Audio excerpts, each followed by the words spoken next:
The sun was sinking low when the town gathered in the square, dust rising with every restless shuffle of boots. The air was heavy with that peculiar silence born of expectation, a silence broken only by the bray of a mule and the muffled laughter of boys too young to understand cruelty yet eager to practice it. At the center of it all stood a man in chains, an Apache, tall, scarred, shoulders squared though his wrists were bound. His name was Taza, though no one here spoke it. To the crowd, he was nothing but a savage, a spectacle to sneer at. Children hurled pebbles that struck his bare arms, and the older men encouraged it with sharp grins. A woman spat at the dirt near his feet, muttering that his kind deserved nothing better than the noose. Yet through it all, Taza said nothing. He stood with a quietness that unsettled the onlookers, as if their jeers could not touch him, as if he carried in his stillness a world that belonged only to him. His eyes, dark, steady, far away, remained fixed not on the crowd but on the horizon, on the faint blue shadow of mountains he could almost remember. The auctioneer, a red-faced man with tobacco stains on his vest, raised his voice above the murmurs. "Here's your chance, folks. Strong shoulders, quick hands, dangerous blood, but a body's worth keeping if you've got the will to tame it. Start the bid." His words rang out like a cruel joke, and the crowd stirred, delighted by the spectacle of a man reduced to property. Clara Mayfield stood among them, her plain calico dress carrying the dust of travel, her bonnet shadowing eyes that had learned too young the weight of other people's scorn. She was the daughter of a rancher who had left her little but debts and the faint reputation of being soft-hearted in a world that demanded hardness. To her neighbors she was a peculiar creature, too gentle to be respected, too stubborn to be dismissed. She had lived on the edge of whispers for years, and perhaps that was why the sight before her cut so deep. When the whip cracked near Taza's shoulder to provoke him, Clara flinched. The man did not. He did not even blink. The boys laughed, delighted, while a drunk in the crowd called for blood, shouting that a beast deserved no other fate. Clara's stomach turned with every cheer, every insult. It was not righteousness that stirred in her, it was recognition. She remembered nights when her own softness was mocked, when she was called useless because she wept over a wounded calf or lingered too long at her mother's grave. She knew what it was to be small beneath the weight of other people's words. The drunk lurched forward, whip in hand, eyes gleaming with the thrill of cruelty. The auctioneer did nothing, only grinned.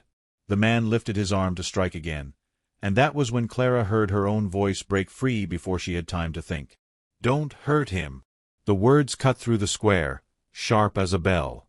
For a moment the crowd fell silent, eyes swinging toward her in disbelief. Clara felt her knees tremble, but she forced her chin to stay level. "I'll buy him," she said, louder now, her voice steady despite the hammering of her heart.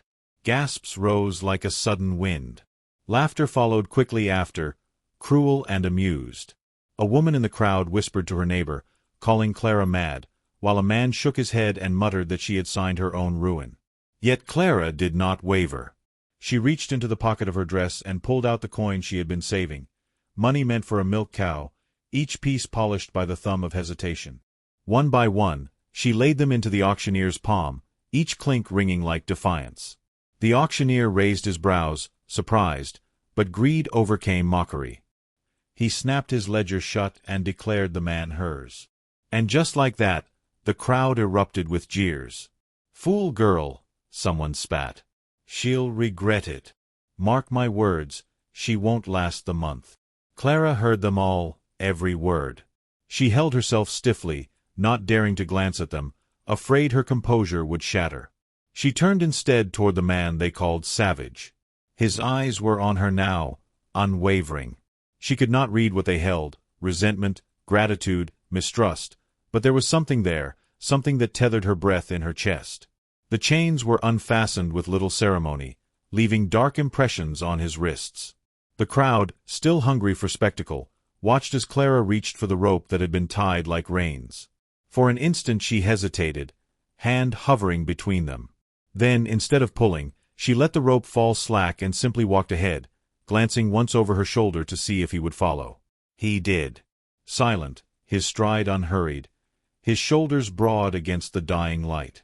She did not look back again. The town's gossip chased them down the street, spilling from saloon doors and porch steps. "She's ruined herself. She's no better than him. God help the fool girl. The words clung like burrs, but Clara gritted her teeth and fixed her gaze on the road that wound toward the edge of town.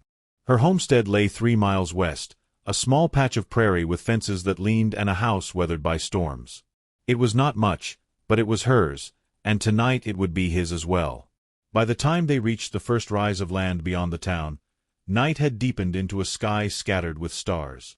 The air cooled, the silence pressing in heavy now that the jeers had faded into memory.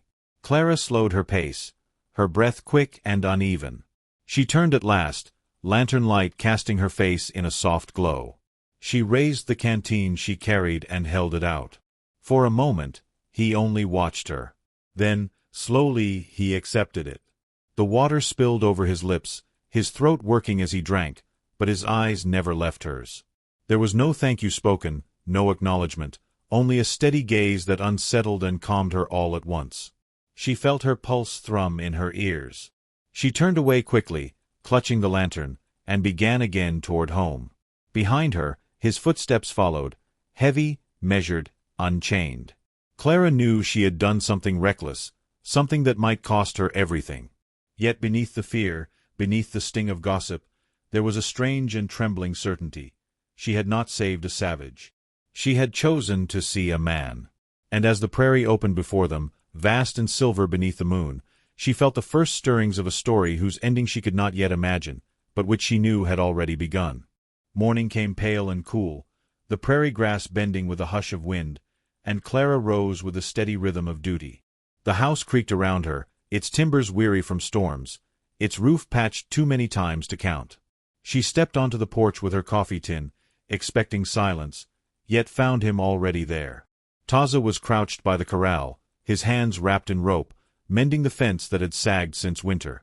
He worked with a calm precision, not glancing up as she approached. For a moment she simply stood, watching the way his movements seemed both deliberate and graceful, as though each knot was an act of patience rather than submission. She wanted to speak, to thank him, but the words clung heavy in her throat. Instead she busied herself with the morning chores, hauling water, scattering feed, her eyes straying too often to the figure who moved like shadow at the edge of her world. The silence between them was not hostile. It was something else, something layered and waiting. She realized she was not afraid of him. She was afraid of what his presence stirred in her, a restless questioning, a sense that her life was no longer a fixed and solitary path. As days passed, a rhythm grew between them. Taza did not ask, yet he worked, gathering firewood, tightening hinges, calming restless stock. Clara saw the strength in his hands, the gentleness in how he brushed a horse's flank or steadied a gait. She also saw the scars, thin lines across his forearms, thicker ones that marred his shoulders. Each mark was a history untold, and she felt the weight of all she did not know pressing against her curiosity. But she held her questions, for she sensed that silence was not absence with him. It was a form of dignity, a refusal to let his soul be reduced to gossip and demand. In town, the whispers swelled. Clara heard them when she went for supplies, felt them in the sideways glances that followed her down Main Street. The shopkeeper's wife muttered that she was cursed, that she consorted with a savage. A rancher warned her flatly that she was risking her life. The sheriff, half ashamed, told her to be careful, as though kindness itself were a danger. Clara bore it all with quietness, but each word lodged like grit beneath her skin. She wondered if Taza knew how the town watched, and if he did, whether he cared. One evening a storm broke sudden over the plains, rolling in with lightning and rain that lashed against the earth. Clara rushed to the barn to calm her horses, their panic rattling the stalls. Her hands shook as she tried to steady them, her voice lost in the roar of thunder. Then, without warning, Taza was there. He moved among the animals with a stillness that seemed born of long practice, his touch firm, his murmurs low and soothing. The horses calmed beneath his presence as if they recognized something older, something truer than fear. Clara stood drenched, breathless, lantern light casting trembling shadows around them. Taza turned to her, rain streaming down his face, and for the first time she thought she saw something soften in his eyes. Gratitude welled in her chest, unspoken, a fragile thread pulling taut between them. She opened her mouth to speak, but the words faltered, lost beneath the storm. Instead, she only nodded, and he inclined his head in return, as though that silent exchange were enough. The days after carried a different weight. He no longer lingered at the edges but worked beside her openly, though still without words. She felt his presence as a steadying force, an anchor against the scorn of the town. Each task completed with him near became more than survival. It became a small defiance, a quiet reclaiming of her life. Yet with that came a new unease, for she knew the town's bitterness was not fading. The more she stood tall, the more they whispered. It was late one night when the danger arrived. Lanterns bobbed in the dark, voices slurred with drink, men riding hard across the prairie. Clara heard them before she saw them, their laughter cruel, their words sharp with promise of harm. She stepped onto her porch, lantern raised, and saw their faces illuminated in the glow, ranch hands, townsmen, drunkards who had cheered at the auction. Their leader spat into the dirt and called out, demanding she hand the savage over. They would not stand by, he said, while she brought ruin on decent folk. Clara's knees shook, but her voice did not. She called back that he was under her roof, and they would not lay a hand on him. Laughter rose, harsh and mocking. One man swung down from his horse, rope in hand, swaggering toward her as though her words meant nothing. She tightened her grip on the lantern, her pulse hammering so loud it drowned the night. Then Taza stepped from the shadows. He moved without hurry, his frame tall, his shoulders squared. He stood beside her on the porch, silent, yet his presence was a wall between her and the men below. The one with the rope hesitated, faltered. The others jeered, but unease rippled among them, for Taza's stillness carried more weight than a dozen threats. When he spoke, the sound was deep, steady, and final. I am not yours to break. The words fell heavy, a truth laid bare, undeniable. The men shifted uneasily. Their laughter weakened, their bravado soured into muttering. No one dared step forward again. One by one, they turned back to their horses, retreating into the dark with curses muttered under breath, their courage dissolved by a dignity they could neither understand nor overcome. The night grew silent once more. Clara lowered the lantern, her hands trembling now that the danger had passed. She turned to him, breath uneven, and in the glow she saw him differently. Not chained, not beaten, not defined by the names others gave. He stood tall, unbroken, a man who carried his past but refused to be owned by it. She felt her eyes sting with tears, not of fear, but of release. He looked at her then, his gaze steady, something softer shining through the hardness. It was not yet trust, not yet affection, but it was the beginning of both. Clara understood that in choosing to save him, she had saved more than his life. She had uncovered a strength within herself that had long been buried under doubt and scorn. They stood together on the porch, the prairie wide and hushed around them, the lantern's glow fading into the vastness of starlight. The night felt changed, as if something greater than survival had been born between them, something that belonged not to the whispers of the town but to the quiet bond forged in defiance and endurance. Clara breathed deeply, steady now, knowing that whatever lay ahead, they would face it not as captor and captive, not as savior and saved, but as two souls refusing to be broken by the world's cruelty.